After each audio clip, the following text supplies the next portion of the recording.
Download aplikasi Tarbiyah Sunnah di handphone Anda. Tersedia di Google Play dan App Store. Bismillahirrahmanirrahim. Assalamualaikum warahmatullahi wabarakatuh. Alhamdulillah.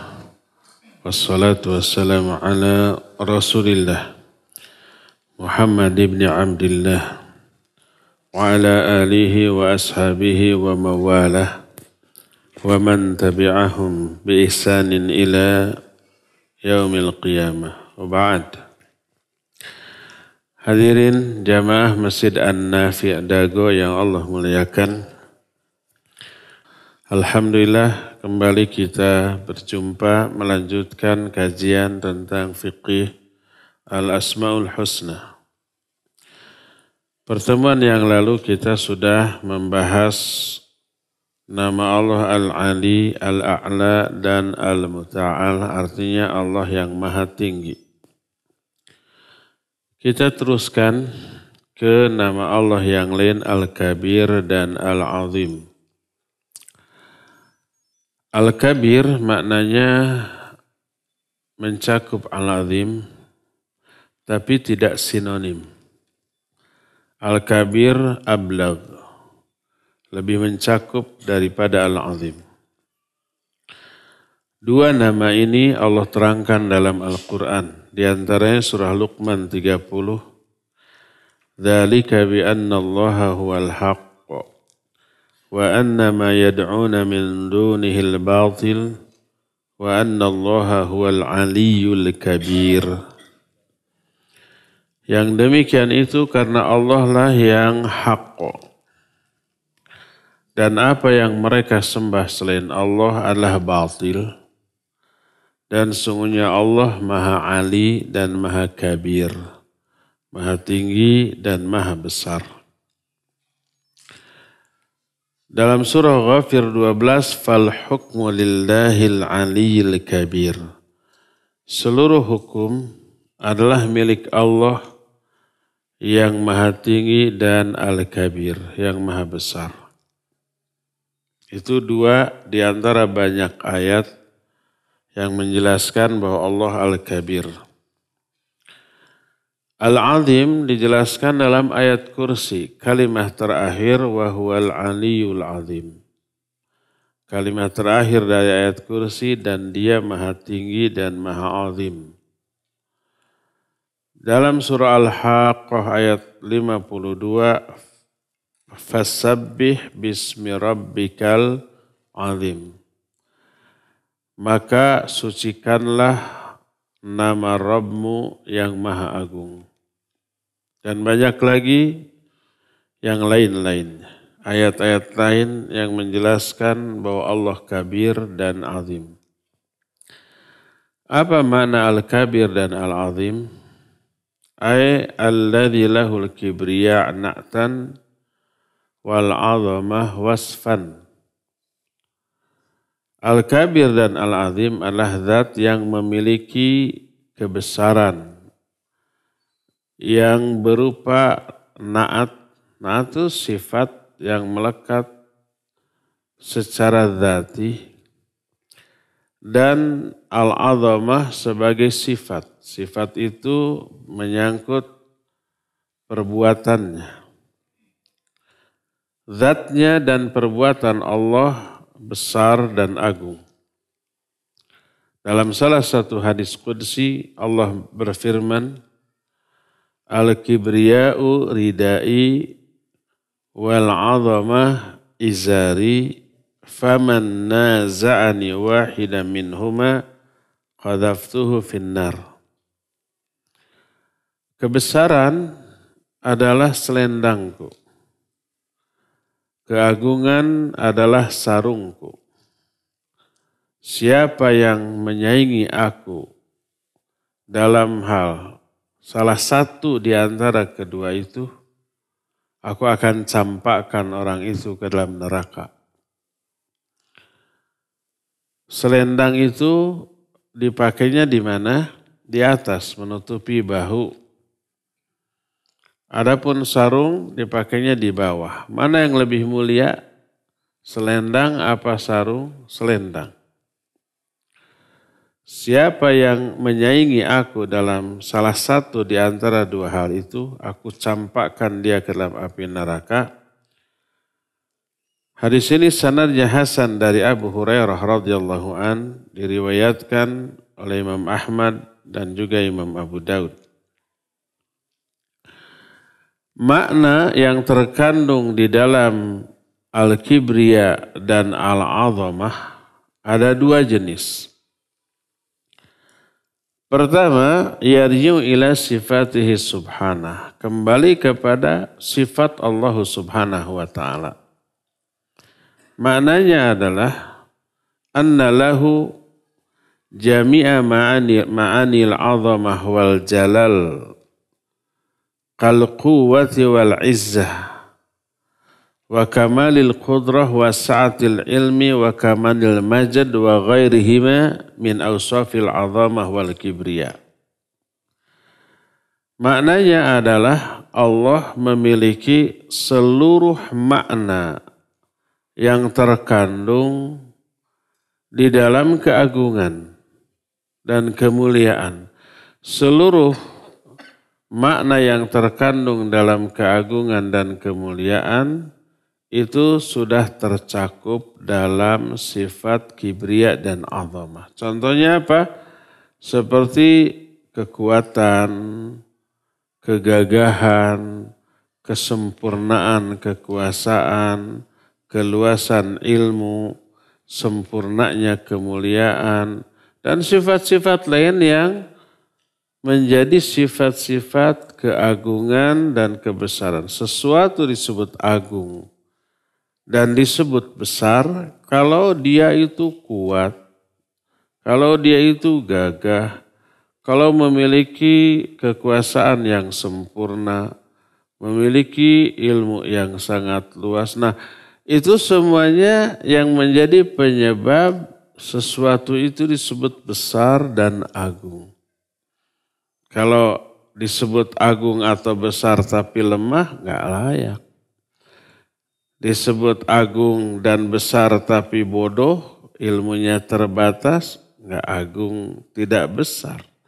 Jadi seluruh sifat yang menyebabkan dia layak disebut agung dan besar itu sudah tercakup di dalamnya. Contoh di antara keagungan Allah Azza wa Jalla adalah bahwa langit yang 7, bumi yang 7, ini kan menurut kita besar bingit ya. Saking besarnya bagi kita langit ini nggak ada ujungnya. Padahal ada ujungnya. Baru satu langit. Apalagi ada 7 langit. Apalagi di atasnya ada kursi yang jauh lebih besar daripada langit dan bumi. Apalagi di atasnya ada arasy yang jauh lebih besar daripada kursi. Nah, langit yang 7, bumi yang 7 berada di tangan Allah, tak ubahnya seperti sebutir debu yang ada di tangan salah seorang di antara kalian. Kebayangkan besarnya Allah, bagaimana alam jagat raya yang dahsyat ini tak ubahnya seperti sebutir debu di tangan kita. Ini ucapan Abdullah bin Abbas radhiyallahu anhu. Allah berfirman dalam Al-Quran di dalam surah Az-Zumar ayat 67, wa ma qadarullaha haqqa qadrih wal ardu jami'an qabdatuhu yaumal qiyamah was samawatu matwiyatum biyaminih subhanahu wa ta'ala amma yusyrikun. Kata Allah, mereka orang-orang musyrik tidak memuliakan Allah, tidak mengagungkan Allah dengan sebenar-benarnya. Makanya mereka menyembah sesama makhluk, bahkan yang lebih hina daripada para penyembahnya. Para penyembahnya mah hidup, berakal. Yang disembahnya mah benda mati. Lebih mulia yang hidup. Makanya dengan perbuatan syiriknya mereka tidak mengagungkan Allah dengan sebenar-benarnya pengagungan. Padahal bumi ini digenggam semuanya di tangan Allah pada hari kiamat. Dan langit ini dilipat di tangan kanannya, digulung. Maha suci Allah dan maha tinggi dari apa-apa yang mereka sekutukan. Allah lebih suci, lebih tinggi daripada sesembahan yang mereka sembah. Ya Zumar ayat 67. Jadi Allah memiliki kebesaran dan keagungan yang menjadi dua sifat yang tidak ada yang menandinginya. Bahkan hamba tidak mungkin mencapai kemampuan akalnya, tidak bisa mencapai hakikat dari keagungan dan kebesaran Allah Subhanahu wa taala. Makanya salah satu doa yang dibaca oleh Nabi alaihi salatu wasallam dalam ruku dan sujud adalah Subhana dzil jabarut wal malakut wal kibriya wal azamah. Boleh kita baca? Boleh. Karena Nabi SAW membaca doa ini dalam ruku dan sujud. Artinya Subhana maha suci. Siapa? Dzil jabarut. Pemilik jabarut. Wal malakut. Malakut jabarut artinya kekuasaan. Seluruh kekuasaan. Yang nyata ataupun yang gaib. Wal kibriya wal azamah dan pemilik kebesaran serta pemilik keagungan. Inilah makna pertama yang terkandung di dalam keagungan dan kebesaran. Maknanya apa? Maknanya bahwa dia memiliki seluruh sifat yang terkandung di dalam keagungan dan kebesaran seperti kekuasaan, kegagahan, keluasan ilmu, kemuliaan dan seterusnya. Ini jenis pertama atau makna yang pertama. Makna kedua adalah annahu la yastahiqqu ahadun at-ta'zim wa takbir wal ijlal wa tamjid ghairah. Bahwa tidak ada sesuatu pun yang berhak untuk diagungkan, dibesarkan, dimuliakan, ya. Selain Allah Subhanahu wa taala, satu-satunya yang layak diagungkan, dibesarkan dengan kadar yang tertentu, kadarnya amat sangat. Selain Allah Azza wa Jalla, hanya Dia satu-satunya. Maka Dia berhak memiliki hak atas hamba-hambanya untuk diagungkan oleh hati-hati mereka, oleh lisan-lisan mereka, dan oleh amal-amal mereka. Kan kita terdiri dari 3 unsur yang diwajibkan untuk beramal, 3 unsur dalam diri kita ini tehnya. Itu hati, lisan, dan anggota badan. 3 ini yang beramal. Hati beramal, lisan beramal, dan anggota badan juga beramal. Salah satu amal yang dilakukan oleh 3 ini adalah mengagungkan Allah. Diagungkan oleh hati, nanti ada contohnya. Diagungkan oleh lisan, diagungkan oleh anggota badan. Dengan cara bagaimana? Wadzalika bibadlil juhdi fi ma'rifatihi wa mahabbatihi. Wadzulli lahu wal khawfu lah wal khawfu min. Dengan cara mengerahkan seluruh kemampuan untuk mengenalnya, mencintainya, menghinakan diri di hadapannya, dan takut kepadanya. Maka di antara bentuk pengagungan manusia kepada Allah adalah Allah itu ditaati dan tidak dimaksiati. Mentaatinya bukti nyata pengagungan kita kepada Allah. Mendurhakainya, bermaksiat kepadanya bukti nyata kurangnya pengagungan. Kurangnya menghormati, mengagungkan, memuliakan. Jangankan di hadapan Allah atau di hadapan orang yang kita segani di dunia, berani enggak kita berbuat, jangankan berbuat buruk, berbuat tidak senonoh, berbuat tidak sopan sedikit walaupun dianggap wajar, normal, enggak berani. Mau bersin aja ditahan ya. Enggak mau ada yang gatal aja ditahan, enggak mau digaruk kan gitu ya. Bau batuk aja ditahan gitu. Padahal itu normal dan wajar. Tapi karena menghormati orang yang ada di hadapan kita, kita nggak berani. Apalagi berbuat yang buruk. Ini baru di hadapan orang. Apalagi di hadapan Allah Azza wa Jalla. Jadi di antara pengagungan hamba kepada Allah adalah Allah ditaati dan tidak dimaksiati. Allah selalu diingat dan tidak dilupakan. Allah selalu disyukuri seluruh nikmatnya dan tidak dikufuri. Inilah definisi takwa yang sebenarnya. Ittaqullaha haqqa tuqatih. Bertakwalah kalian kepada Allah dengan sebenar-benarnya takwa. Maknanya kata Ibnu Mas'ud, ayyuta'a wa la yu'sha wa ayyudhkara wa la yunsa wa yushkara wa la yukfar. Yang dimaksud dengan takwa kepada Allah dengan sebenarnya takwa adalah hendaklah Allah itu ditaati dan tidak dimaksiati, selalu diingat dan tidak dilalaikan, dilupakan, dan selalu disyukuri semua nikmatnya dan tidak dikufuri. Ini takwa yang sebenar-benarnya dan ini wujud pengagungan yang sebenar-benarnya.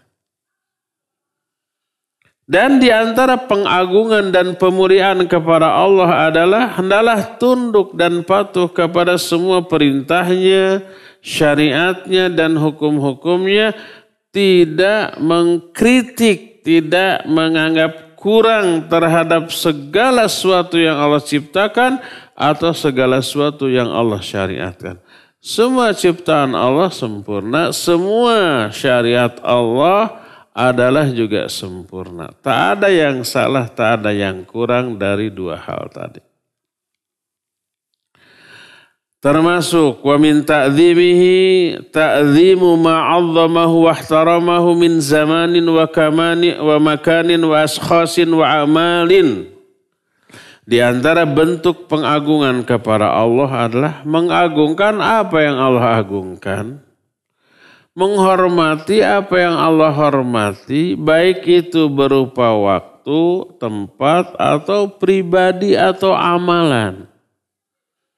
Ada waktu-waktu tertentu yang Allah agungkan seperti Ramadan, seperti 10 hari terakhir, seperti 10 hari pertama di bulan Dzulhijjah, seperti Lailatul Qadar. Itu waktu-waktu yang Allah agungkan, Allah istimewakan. Artinya amal yang dilakukan di waktu-waktu tersebut dilipat gandakan, baik itu pahala ataupun dosa. Melakukan amal ibadah di waktu yang Allah agungkan, pahalanya berlipat. Melakukan dosa di waktu itu juga dosanya dilipat gandakan. Atau tempat, contohnya Masjidil Haram, Masjid Nabawi, termasuk Mekah dan Madinah. Maka kalau berbuat kesalahan dimanapun, dosa. Tapi kalau kesalahan itu dilakukan di Madinah, dosanya berlipat. Melakukan kebidahan dimanapun, dosa besar. Tapi kalau di Madinah berlipat. Man ahdatha hadathan. Man ahdatha fi madinati hadathan. Awa muhdithan. Siapa orang yang mengada-adakan kebidahan di Madinah ini? Atau mendukung kebidahan. Dilaknat dia, la'anahullah wa malaikatuhu wa nasu ajmain. Maka dia dilaknat oleh Allah, oleh para malaikat dan seluruh manusia. Karena apa? Kalau di Madinah berlipat itu karena bahayanya lebih besar. Karena orang yang ada di Madinah itu dianggap mewarisi secara turun-temurun ajaran dari Nabi Muhammad SAW. Kan beliau tinggal di Madinah sampai akhir hayatnya.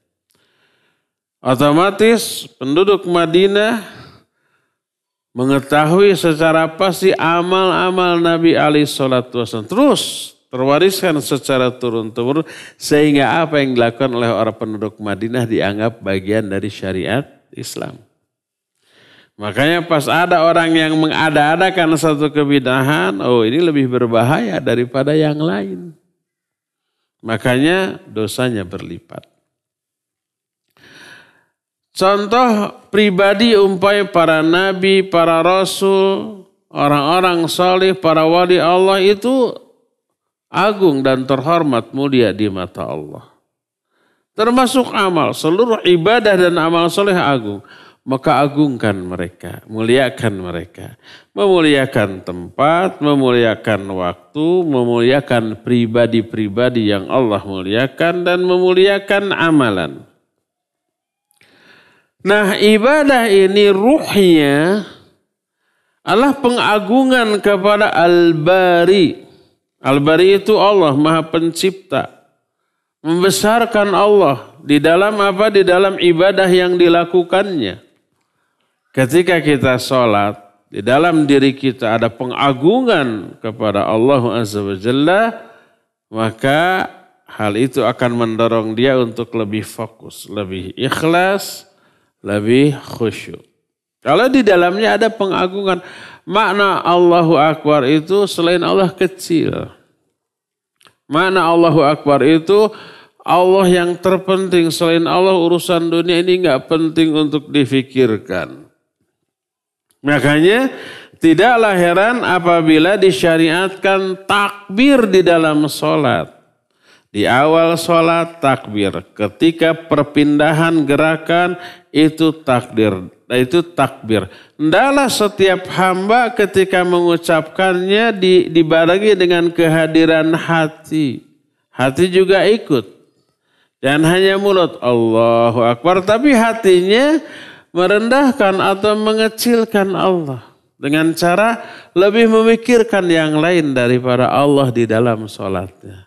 Kan ta'arud dia, kontradiktif. Kata mulut Allah terbesar, Allah terpenting, Allah yang paling utama. Tapi hatinya ingatnya ke selain Allah.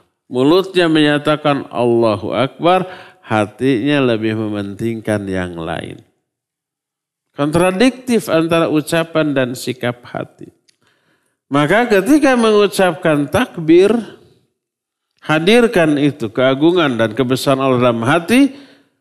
Dan ini akan mendorong hati untuk lebih fokus perhatian mementingkan Allah dalam sholatnya dibanding yang lain.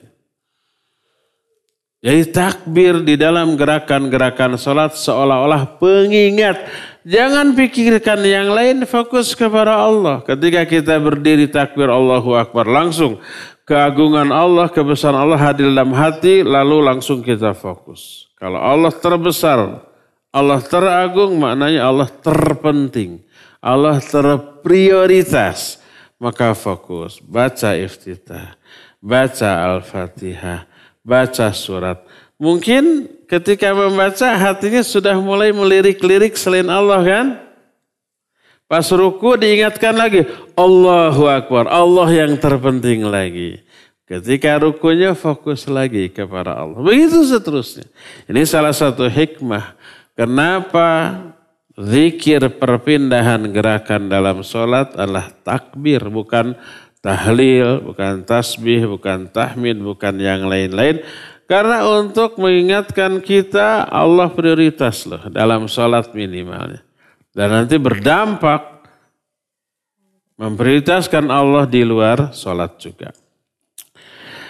Bahkan takbir ini selalu menyertai seorang muslim di dalam seluruh ibadah dan berbagai macam jenis ketaatan. Maka seorang muslim bertakbir kepada Allah ketika mereka menyempurnakan saum di bulan Ramadan. Takbir. Allah menyatakan walitukabbirullaha ala ma walitukmilul iddata walitukabbirullaha ala ma hadakum wa la'allakum tashkurun. Jadi seusai Ramadan berlalu Allah menyatakan agar kalian menyempurnakan jumlah hari saum kalian. Dan agar kalian bertakbir membesar-besarkan Allah atas hidayah yang Allah berikan kepada kalian dan agar kalian bersyukur. Seusai saum Ramadan takbir. Demikian juga seusai haji. Di dalam hajinya takbir. Seusai hajinya juga takbir. Waktu menyembelih sampai hari tasyrik disyariatkan takbir. Allah berfirman dalam Al-Quran surah Al-Hajj ayat 37. Lan yanalallaha luhumuha wala dima'uha walakin yanaluhu taqwa minkum. Lan yanalallaha luhumuha wala dima'uha walakin yanaluhu taqwa minkum. Kadzalika sakhkharaha lakum litukabbirullaha ala ma hadakum wa basyiril muhsinin. Tidak akan sampai kepada Allah dagingnya ataupun darahnya. Daging kurban, darah kurban, bukan itu yang sampai kepada Allah. Tapi ketakwaan yang sampai. Ketakwaan yang mendasari dari apa? Kurbannya. Ikhlas maksimal, itu takwa. Jangan sampai ini ayat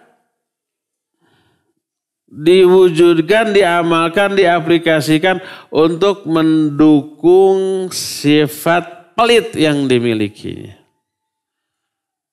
Akhirnya kurbannya sama yang paling langsing,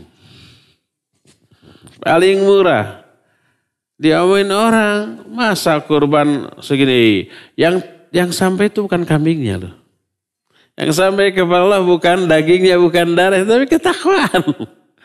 Gimana bisa ketakwaan kalau berkurban untuk Allah yang paling kecil, paling murah. Kalau betul untuk Allah yang tergede gitu. Kalau itu dasarnya ketakwaan pasti begitu.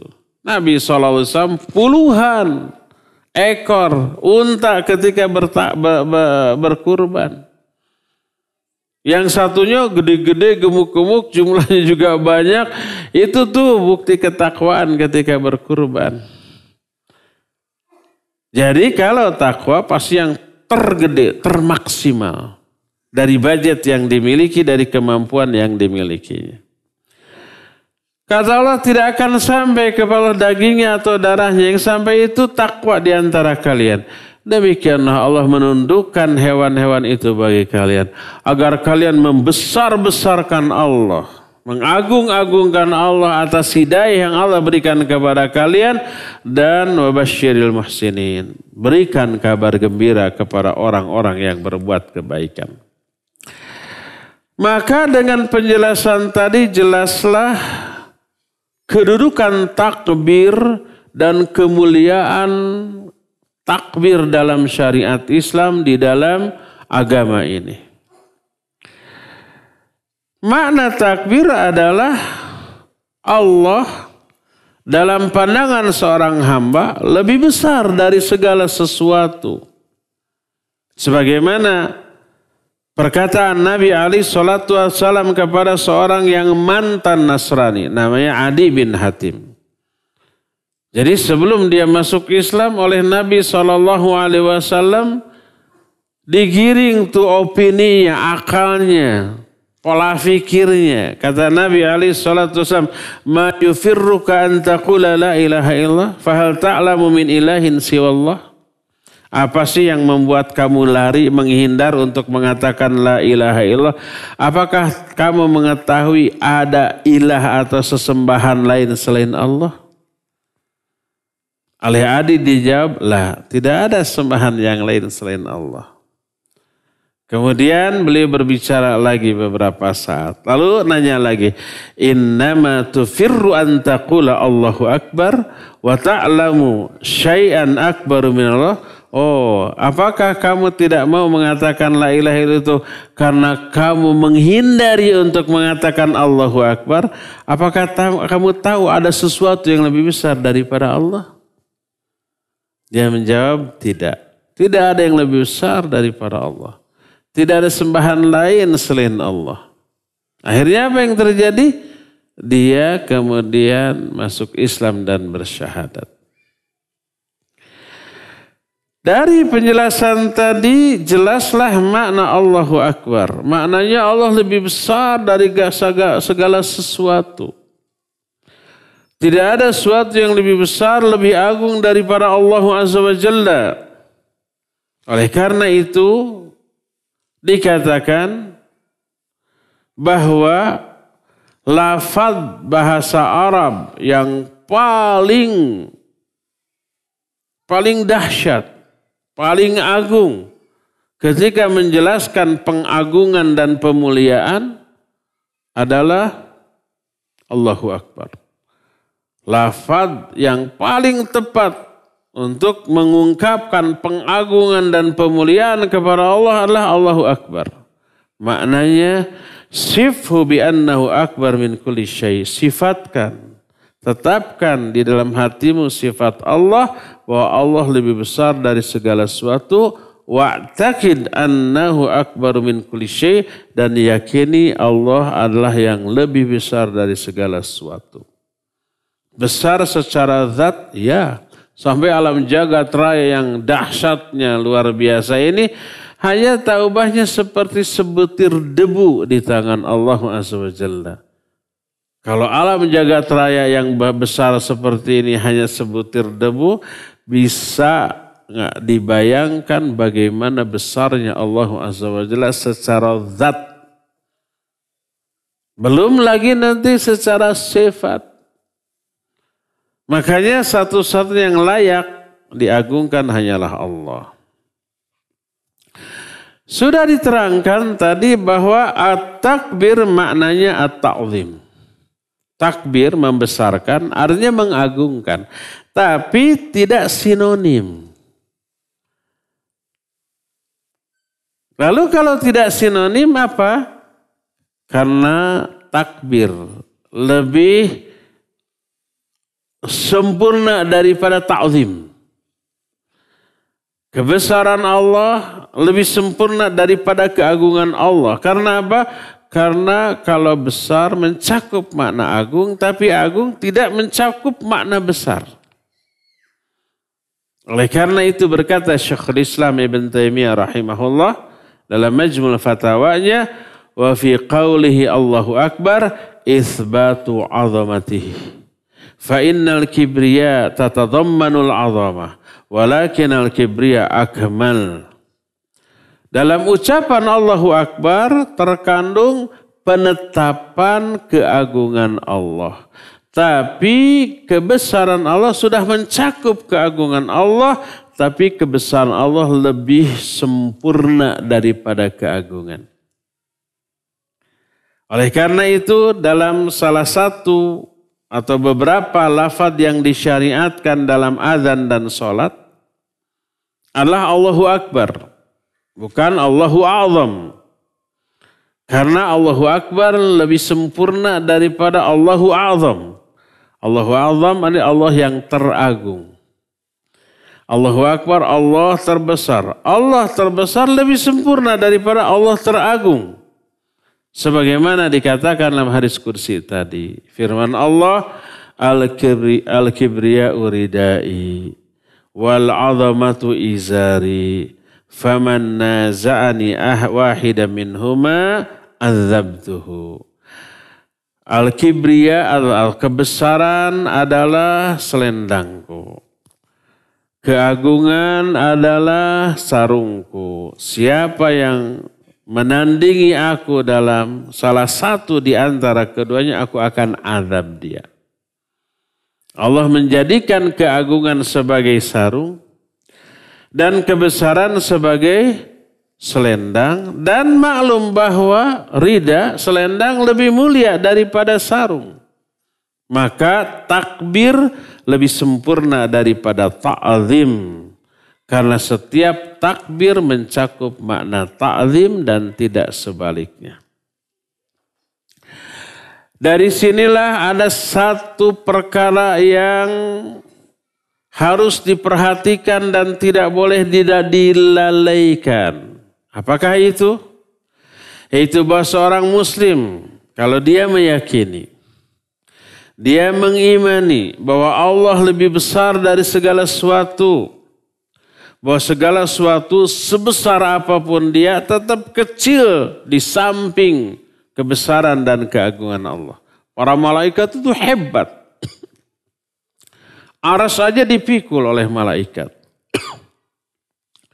Dan kita tahu malaikat pemikul aras itu besarnya kayak gimana. Kita tahu bahwa jarak antara daun telinga sampai ke pundaknya aja itu harus dicapai dengan 70 tahun perjalanan kendaraan tercepat.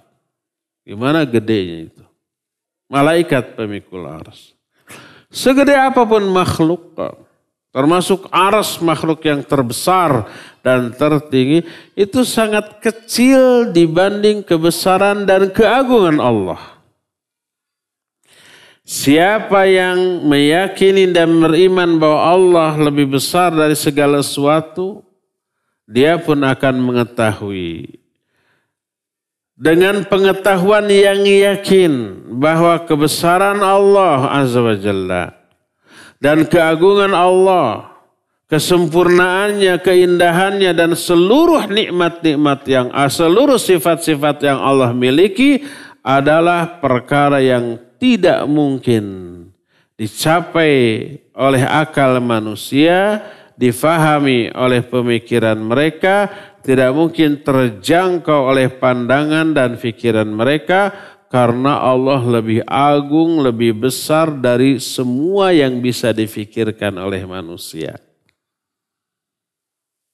Allah berfirman dalam surah Al-Isra 111, "Wa qulil hamdulillahilladzi lam yattakhidh walada wa lam yakun lahu syarikun fil mulki walam yakun lahu waliyyun minadh-dhulli wa kabbirhu takbira." Katakan oleh Muhammad, segala puji bagi Allah yang tidak memiliki anak dan juga tidak memiliki sekutu di dalam kekuasaan dan tidak memiliki wali. Mana wali itu adalah kekasih, istri dan yang sejenisnya. Besarkanlah dia dengan sebesar-besarnya. Ini yang pertama.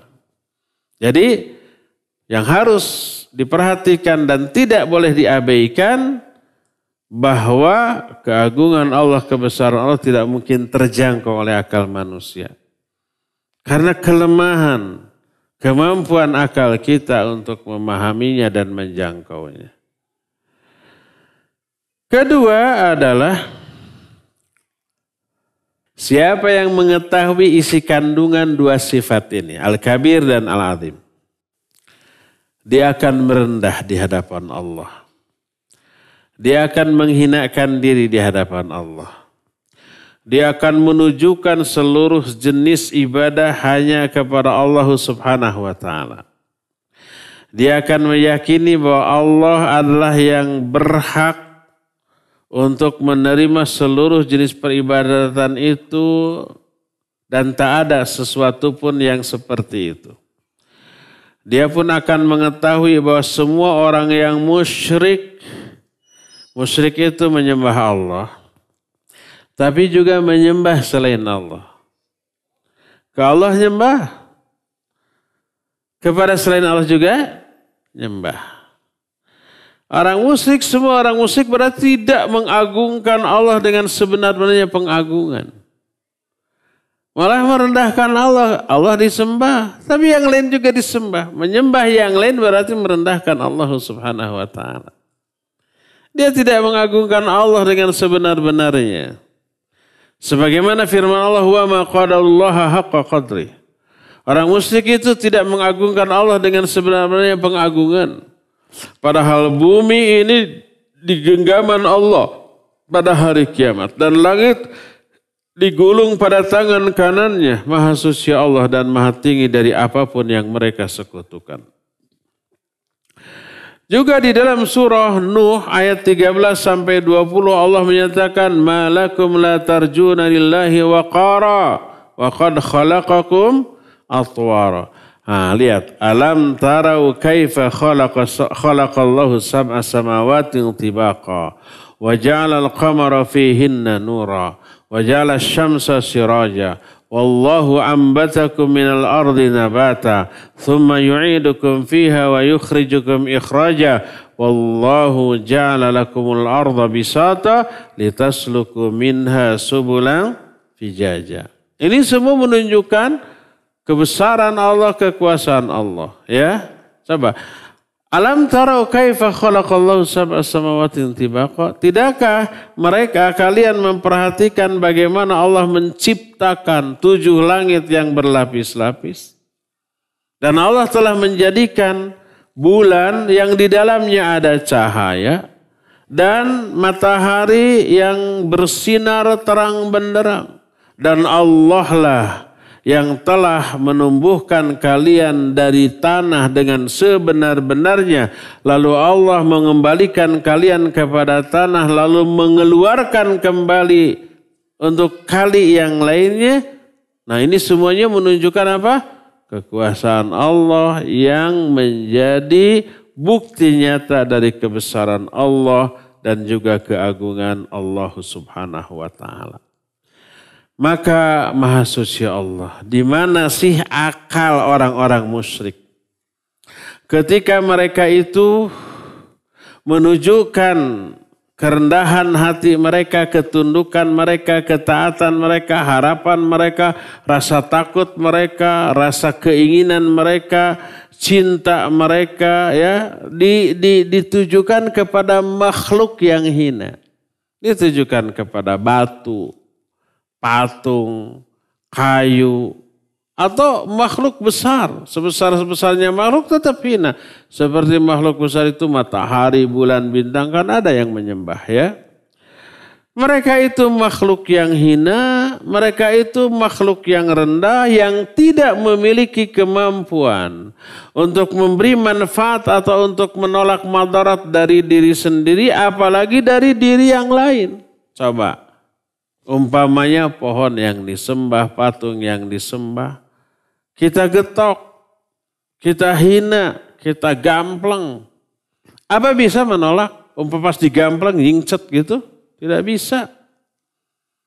Dihina, apakah balik menghina? Tidak bisa. Ya, jadi tidak bisa menolak madarat dari diri sendiri, apalagi dari orang lain. Mereka menghinakan diri di hadapan makhluk yang hina, tapi mereka tidak menghinakan diri di hadapan Allah yang maha agung, maha besar, maha tinggi, yang maha pencipta, yang maha mulia. Maha tinggi Allah dari apa-apa yang mereka sifatkan. Maha suci Allah dari apa-apa yang mereka sekutukan. Karena dialah satu-satunya yang berhak untuk diagungkan, dimuliakan, disembah, ditaati, ditunduki, dihinakan diri kita di hadapannya dengan sebenar-benarnya. Ini hak Allah yang murni, maka di antara kezaliman yang paling buruk adalah memberikan hak Allah kepada sesama makhluknya. Hak Allah untuk diibadati, peribadatannya diberikan kepada sesama makhluknya. Kezaliman yang paling buruk. Atau menyekutukan antara Allah dengan yang lainnya, kepada Allah disembah, kepada yang lain juga disembah. Siapa orang yang mengambil sekutu-sekutu bagi Allah dalam hal penyembahan? Siapa yang menjadikan tandingan-tandingan bagi Allah dalam hal ibadah, berarti orang itu tidak memuliakan, mengagungkan Allah dengan sebenar-benarnya pengagungan. Tidak memuliakan dia dengan sebenar-benarnya pemuliaan. Padahal seluruh wajah tertuju kepada Allah. Seluruh suara itu tunduk di hadapan Allah. Seluruh hati bergetar takut karena takutnya kepada Allah Subhanahu wa ta'ala. Maka maha barokah Allah Azza wa Jalla sebagai penguasa semesta alam ini. Inilah penjelasan kita tentang salah satu di antara sifat Allah, bukan salah satu, salah dua ya. Yaitu Al-Kabir dan Al-Azim. Ya cukup sampai di sini, nanti kita akan lanjut ke Al-Qawi dan Al-Matin. Kita masih punya sisa waktu untuk bertanya jawab. Wa sallallahu ala nabiyina Muhammadin wa ala alihi wa ashabihi wasallam. Bagi yang akan bertanya dipersilakan. Pertanyaan saya, setiap sholat tiba-tiba selalu teringat dosa-dosa masa lalu. Apakah sholat saya itu tandanya kurang khusyuk? Iya, kurang khusyuk. Buktinya apa? Ingat kepada masalah lain selain menghayati isi bacaan. Yang harus dilakukan selama sholat menghayati isi bacaan. Bukan kepada yang lain. Mengingat dosa masa lalu bagus, tapi momennya nggak pas. Bukan waktu ketika sholat. Setelah sholat, ingat masa lalu, lalu tobat, istighfar, minta ampun, nangis boleh. Bagus di sana ya. Jadi untuk mengalihkan perhatian kita dari penghayatan terhadap bacaan, setan selalu memunculkan apa yang kira-kira bisa menarik perhatian kita. Makanya ada seorang ulama ketika ditanya, saya kehilangan sesuatu, bagaimana cara mengingatnya? Sholatlah kamu. Maka akan sholat, ketika sholat akan ingat. Kenapa? Karena setan akan mengingatkan manusia di dalam sholatnya kepada sesuatu yang paling dianggap penting saat itu. Yang dianggap penting adalah barang yang hilang. Betul, begitu takbir berarti, oh di sana. Gitu. Tidak khusus salatnya ya. Jadi fokuslah menghayati bacaan, ingat dosa setelah itu. Ya, mengingat dosa bagus, tapi jangan ketika di dalam salat.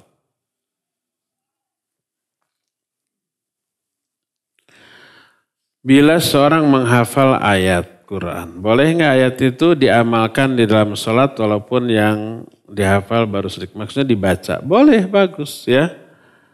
Dan itu salah satu di antara cara memelihara hafalan. Plus salah satu di antara faktor yang mendukung kekhusyuan di dalam sholat. Jadi ketika kita hafal satu surat pendek, satu surat baru atau berapa ayat yang baru, baca dalam sholat. Kalau berjamaah dalam sholat fardu, kurang pas. Karena apa? Karena tidak bisa lama. Baca ayatnya banyak, agak lama, sedangkan berjamaah. Kalau kita jadi makmum gak keburu, kalau jadi imam jangan yang panjang-panjang. Satu-satunya yang pas ketika apa? Tahajud. Jadi begitu hafal satu halaman, nah itu ingin segera malam itu. Saya ingin segera baca ini dalam tahajud. Jadi menghafal ayat termasuk salah satu yang memotivasi kita untuk tahajud. Perbanyak hafalan ayat, kita akan lebih besar memiliki motivasi untuk bangun malam ya. Silakan dibaca di dalam sholat. Kapan dibaca? Setelah Fatihah, jangan ketika ruku, jangan ketika sujud. Nggak boleh ketika ruku dan sujud baca Al-Quran. Ana biasa sholat witir 3 rakaat. 2 rakaat salam, rakaat pertama baca Al-A'la, kedua Al-Kafirun, ketiga Al-Ikhlas. Qadarullah, suatu ketika ana baru baca Al-A'la, langsung duduk tahiyat akhir. Ngalamun ya. Lalu salam karena lupa tuh kan. Biasanya 2 rakaat baru salam, dilanjut 1 rakaat. Pertanyaan, apa boleh setelah 1 rakaat salam? Kalau niatnya, sekarang saya mau 1 rakaat, iya harus 1 rakaat salam. Kalau niat di awal. Tapi kalau niat di awal saya mau 2 rakaat. Ternyata baru 1 rakaat sudah tahiyat karena lupa, maka bangkit lagi. Ketika umpamanya kita duduk lagi tahiyat kayak ngalamun. Baru 1 rakaat gitunya. Cepat bangkit lagi. Terus sempurnakan 2 rakaat. Nah nanti sujud sahwi. Kapan sujud sahwi? Seusai salam. Salam dulu, lalu takbir lagi, sujud sahwi 2 kali, lalu salam lagi. Kenapa setelah salam? Karena kesalahannya, kelalaiannya berupa penambahan gerakan. Kalau penambahan gerakan, lakukan setelah salam. Kalau kekurangan, lakukan sebelum salam. Nah nanti aja tambah rakaat yang ketiga 1 rakaat seperti biasa ya.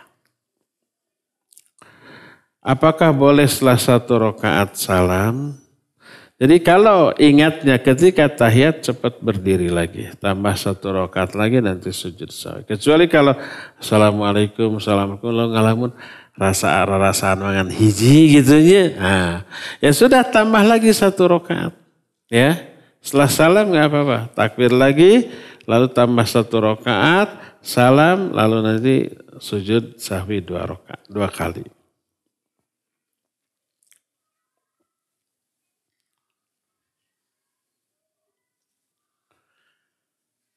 Boleh nggak anak salam terus nanti tambah 2 rakaat lagi jadi 3 rakaat. Jadi yang ganjilnya di awal. Ganjilnya di awal nggak masalah kalau niat awal begitu. Tapi ini yang jadi masalah niat awal kan 2 rakaat. Terus jadi 1 rakaat ini yang tidak boleh. Ya. Jadi kalau umpamanya kita niat sekarang saya mau 1 rakaat dulu nanti setelah 1 rakaat 2 rakaat. Boleh. Kalau niat awal begitu. Tapi yang jadi masalah dari pertanyaannya niat awal 2 rakaat. Ternyata 1 rakaat karena lupa maka ini harus ditambah 1 rakaat lalu diakhiri oleh sujud sahwi nanti 1 rakaat lagi.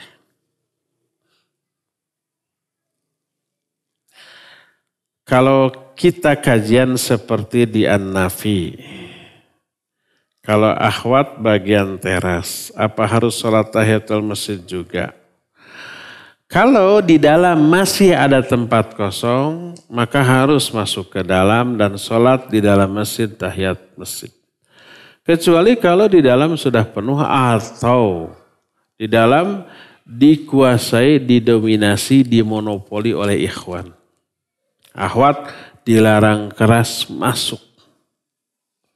Terus akhwat di mana? Di emperan weh. Adil lah tuh, adil lah tuh. Karena kalau akhwat masuk nggak cukup atau jadi fitnah. Nanti kenalor gimana? Nanti banyak ikhwan yang terpikat gimana? Termasuk ustadznya enggak ustadz, nggak akan. Maksudnya nggak akan beda. Demi menghindarkan madarat sudah ikhwan akhwat di luar. Nah kalau di luar karena kondisi boleh tahiyatul masjid di sana. Dan saat itu akhwat dianggap ya, sholat atau ngaji di dalam masjid yang pahalanya sama. Itu sama dengan orang masjid sudah penuh lalu dia kebagian sholat di luar. Di halaman, di teras Masjidil Haram, Masjid Nabawi, telat dikit ditutup karena udah penuh. Akhirnya sholat di halaman.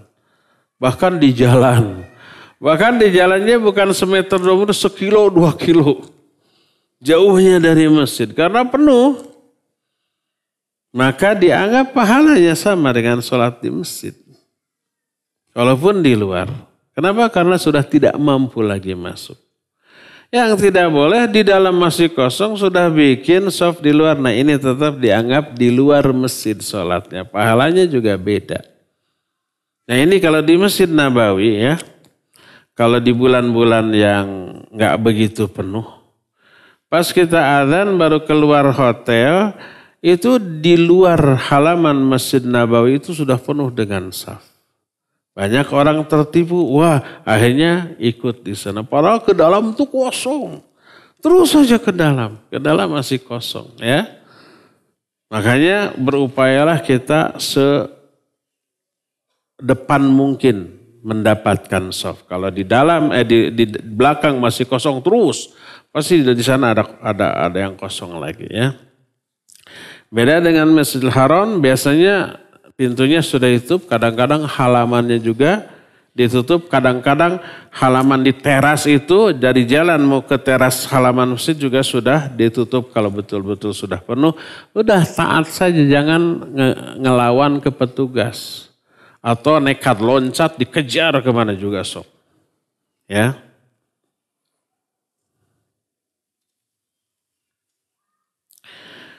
Kakak saya insya Allah akan mengadakan pengajian sebelum pernikahan putrinya. Pertanyaan, bolehkah Ana membantu segala keperluannya walaupun tidak akan ikut pengajiannya? Boleh saja mengadakan pengajian yang sifatnya insidental. Memanfaatkan momen tertentu. Kalau nikah kan nggak rutin ya. Hanya pasti sekali-sekali kan. Belum tentu setahun sekali gitu ya. Tergantung dapat jodohnya. Jadi acara yang diadakan menjelang pernikahan sifatnya insidental. Termasuk pengajian, ya boleh ya. Boleh bantu, nggak apa-apa. Boleh hadir, boleh. Kalau ustadz yang ngajinya itu umpamanya lurus akidah manhajnya boleh. Di saat akad nikah dan resepsi apa yang harus Ana lakukan? Ya nonton aja. Kan bukan pengantinnya ya. Nonton saja.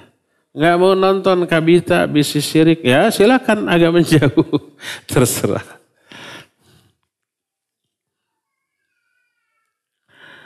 Bagaimana saat ini kondisi masyarakat di kota Mekah tidak lagi menjaga marwah sebagai kota suci. Sementara orang kafir sepertinya senang kondisi tersebut. Bagaimana sikap kita jika ada yang bertanya kepada kita tentang kondisi tersebut? Ya, pertama, kita tidak menutup mata, ya benar hal itu ada, tapi tidak perlu dibesar-besarkan. Seburuk-buruk situasi yang terjadi di kota Mekah, jauh lebih baik daripada situasi di tempat manapun di dunia ini. Jangan sampai ada keburukan itu di blow up seolah-olah lebih buruk dari semua tempat. Coba bandingkan keburukan Mekah. Bandingkan dengan mana? Dengan Bandung, dengan Jakarta. Nggak ada apa-apanya. Ya, pemerintah atau penanggung jawab kota Mekah bukan orang maksum. Bukan seorang nabi. Pasti ada salahnya, pastilah. Pasti ada buruknya, pastilah. Ya. Tapi jangan sampai 1-2 keburukan atau katakanlah 100 keburukan yang ada di sana, kemudian membalikan penilaian kita seolah-olah Mekah itu kota terburuk dibanding kota lainnya. Tetap masih terbaik dibanding kota manapun. Ya. Kalau di Mekah ada 100 keburukan, di kota lain bisa jutaan keburukan. Tetap saja ya. Kita berdoa semoga Allah Azza wa Jalla menganugerahkan hidayah kepada yang berwenang di sana. Atau segera mengganti dengan yang jauh lebih baik ya. Ketika penguasanya ini buruk, diganti dengan yang baru lebih baik gitu ya. Ganti lagi buruk lagi ya. Semua nanti diganti lagi dengan yang lebih baik. Itu selalu ada ya, seperti perputaran roda. Kadang di atas, di tengah, kadang di bawah, nanti meningkat lagi ke atas insya Allah. Terakhir, izin bertanya di luar tema, boleh. Bulan Oktober kakak saya akan menikahkan anaknya. Sekarang apa? Juli. Seperti biasa kita diberi seragam untuk acara tersebut. Di acara tersebut ada instrumen musik. Ada acara sesi foto keluarga. Mohon nasihatnya Ustaz. Apa yang harus saya lakukan? Kalau di sana ada hal-hal yang Allah haramkan, berupayalah untuk menghilangkannya. Tidak bisa menghilangkannya, meminimalisirnya. Menyekedikitkannya. Kalau ternyata tidak ada saja selalu, maka lebih utama berusaha untuk tidak ikut terlibat, tidak ikut hadir. Gimana cara itu urusan teknis kumaha we lah cara namanya. Nah ingat selalu saya jelaskan kepada ikhwan. Jadi masalah ini masalah yang tidak bisa diselesaikan secara instan. Tapi ini adalah butuh perjuangan yang intensif dari awal, panjang. Ya, pertama tunjukkan bahwa kita ini orang yang loyal, komitmen kepada syariat Islam. Kata syariat Islam begini, begitu. Ya, itu yang pertama. Dan kita tidak akan pernah mentolerir setiap penyimpangan. Itu pertama. Kedua, tunjukkan kemuliaan akhlak ketika mengingkari kemungkaran dengan sebaik-baik cara. Kalau itu sudah ditunjukkan dan semua anggota keluarga kita sudah paham, hafal, tahu karakter kita, tidak bisa diuget-uget gitu ya. Maka dia akan memaklumi kalau suatu saat mereka mengadakan acara yang menyimpang dari syariat Islam lalu kita tidak ikut. Mereka akan memakluminya. Bahkan mungkin akan minta maaf, aduh puntennya ada kumaha tuh. Gak apa-apa gak ikut bantu juga. Nah, bisa begitu tuh. Maka tidak akan merusak hubungan ini. Karena mereka tahu kita ini orang yang punya komitmen, punya identitas dan tidak pernah mudah untuk goyah. Tapi kalau selama ini kita tidak dikenal sebagai orang yang komit, akhlak kita nggak begitu bagus, terus sering kelihatan melanggar 1-2 syariat. Pas mereka mengadakan sesuatu yang melanggar kita kemudian berontak, ini kamu kok itu kamu aja sholat aja masih kayak begitu ya. Kelakuan aja masih kayak begitu. Sekarang ini dibesar-besarkan. Ya, kita bisa terpojok. Jadi tunjukkan identitas kita di tengah keluarga. Kalau bisa keluarga yang suruh mengikuti kita. Kalau enggak tunjukkan bahwa kita berbeda. Maksudnya berbeda sikap. Bukan berbeda dalam arti harus renggang, harus bermusuhan. Jadi pas kita tidak terlibat dalam acara yang menyimpang, mereka akan memakluminya, bahkan tak mustahil minta maaf.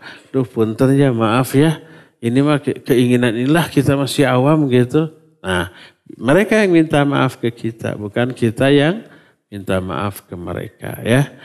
Cukup ya sampai di sini, insya Allah kita jumpa lagi Selasa yang akan datang. Subhanakallahum bihamdik asyhadu an la ilaha illa anta astaghfiruka wa atubu ilaik walhamdulillahi rabbil alamin. Wassalamualaikum warahmatullahi wabarakatuh.